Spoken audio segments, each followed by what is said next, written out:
cult members, and welcome to Pop Culture Cult. I'm Sean. I'm Janice. That was Pop Culture Cult.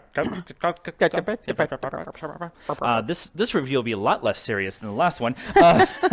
This is going to be our non-spoiler review. Yeah, I'll say non-spoiler review of Bad Boys for Life. Bad boys, what you gonna do? Okay. We're going to preface a lot of what we're going to say with we really like the first two, specifically the second one. Really? You like the second one better? I like the second one a lot more than the first one. Really? Yeah. It's about 20 minutes too long, but I don't really care. Two guys attacking Cuba on their own, and not getting shot. Well, they kind of get shot at. Shot at. But just the ridiculousness of it. It's right. a full-on Michael Bay movie. It is. I like the first one better, but that's fine. That's fair. Yeah. That's a little more of a crimey kind of crime drama. And this, Yep. well, I won't say crime drama, but crime genre? Crimedy? Crimedy? Crimedy? Crimedy? Jiminy Crimedy? And the second one is a straight-out action film, just bonkers. Yeah. Which is why I loved Six Underground, because Six Underground was much the same kind of Michael Bay bonkersness or whatever. Yeah. This was not directed by Michael Bay, although it had a lot of Michael Bay isms in it. Yes, they definitely played homage to the first two, both in the kind of in the photography, in the cinematography. Yeah. And then, they made just enough references to the previous movies for the people who have seen the previous movies, which I think we were the only two in our movie theater because we were the only ones laughing. Yeah. To tie it in for you and give you that. Yeah. But not so many that if you haven't seen the first two, you lost. There's enough exposition in there to just jump right in and be in it. But there was multiple times where we were giggling because there was stuff going on. We're like, oh yeah, there's an awesome cameo that we both audibly laughed out loud, and I'm pretty sure that half the audience turned and looked at us. Yeah, I don't think anybody else got it. What are you laughing at? Yeah. There's actually several cameos that we got that I don't think there is one cameo that we did not get, and I'll tell you afterwards that I'm bummed that we didn't get it. So he better be in the next one. Just saying. We'll talk about that after. Okay. There's Coke bottle glasses involved. But the movie itself, this is not going to be, this is not one of your big boy Oscar award-winning whatever. No. It's a little bit paint by numbers, good guy, bad guy. All the others were too. A little bit of a twist, that kind of thing. Yeah. And there's also enough of the, like you're talking about, but there's enough of the jokes that we knew that were just changed enough to make them fresh, or they came the line joke came from a different point of view or a different character, but it was essentially the same joke. Yeah. That all worked for me. Yeah. And I really appreciated that. You're here to have fun and shove a popcorn in your face and enjoy the shit out of it. Yeah. And there was shooting and action and laughs and a little bit of a heart, story because if you watch the other two, there's always some kind of underlying, Martin wants to leave, right? And he's gonna quit, and so then there's the whole thing between the two of them, brotherly love, or the importance of family or all that kind of stuff. So there's a message in there, but it's not in your face or anything. You're still just having a good time. Lots of fun. The way this movie is shot, it's Michael, we actually talked. The first thing I talked about when we left was I think Michael Mann shot this because it's Miami, and one of my favorite movies that Michael Mann ever did was Miami Vice, a very serious one with Colin Farrell and Jimmy Fox, which we were just talking about.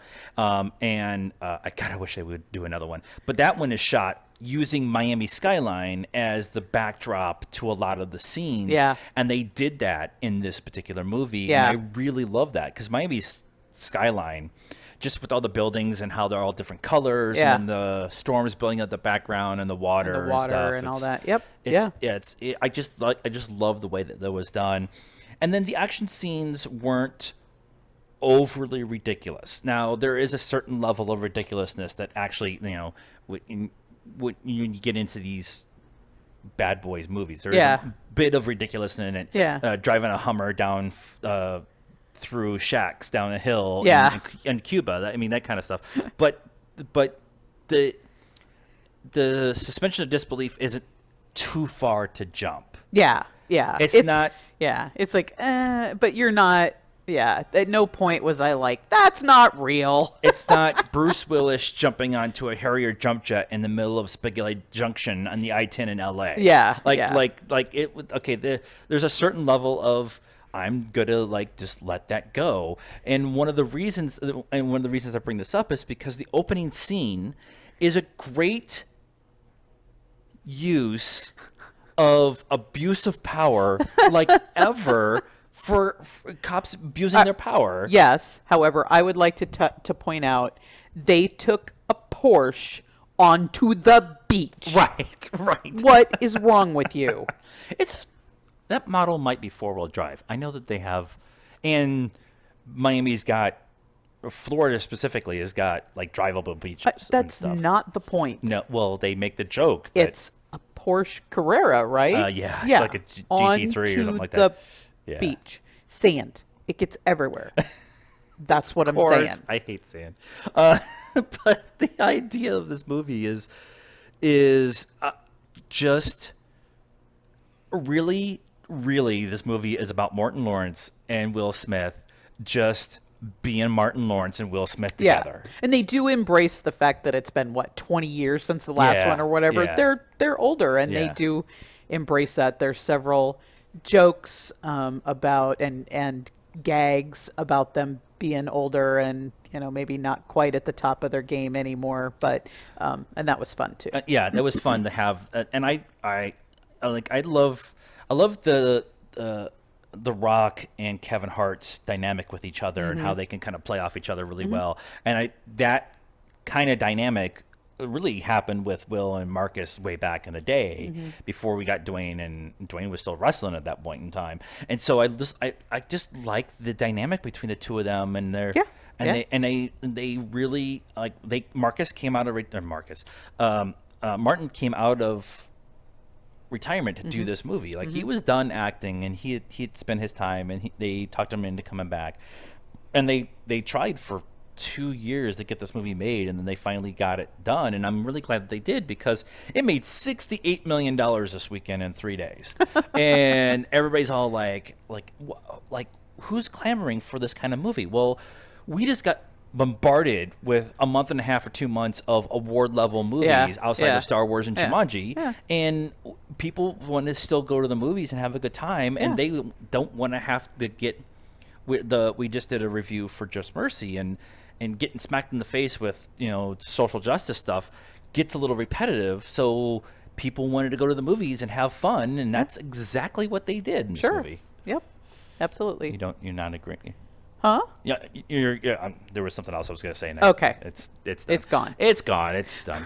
But overall, I love the way it's shot. It's fun. Yep. Dumb. Yep. It was good. Silly. Skewer.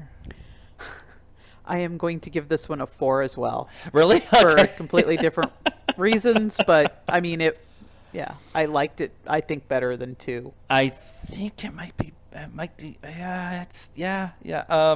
for the criteria that we have established, that we have never talked about out loud, the rewatchability on this is about it all the time. 15.5. We never set it as a rule. No, it's not a rule, but we talk about it all the time. I don't know what you're talking about. The rewatchability on this is going to happen a bunch. This will be a buy for that reason. We have the other 2 up there. We have the other 2 up there, so that's just for that reason. This is a 7 out of 5. No, it's a 4. It's a 4 for me as well. For all those same reasons. And one little caveat I want to put at the end of here before we get is this was a good use of good female leads. Yeah.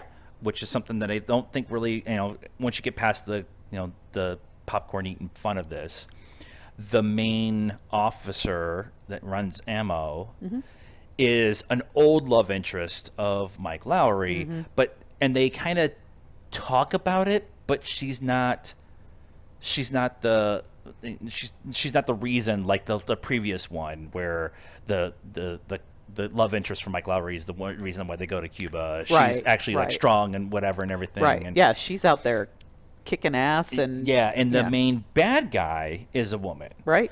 And she's not made to be, this, evil. She is evil, but they make her out to be like you can understand her motivation of why she is the way she is in this movie as the main bad guy and that kind of thing.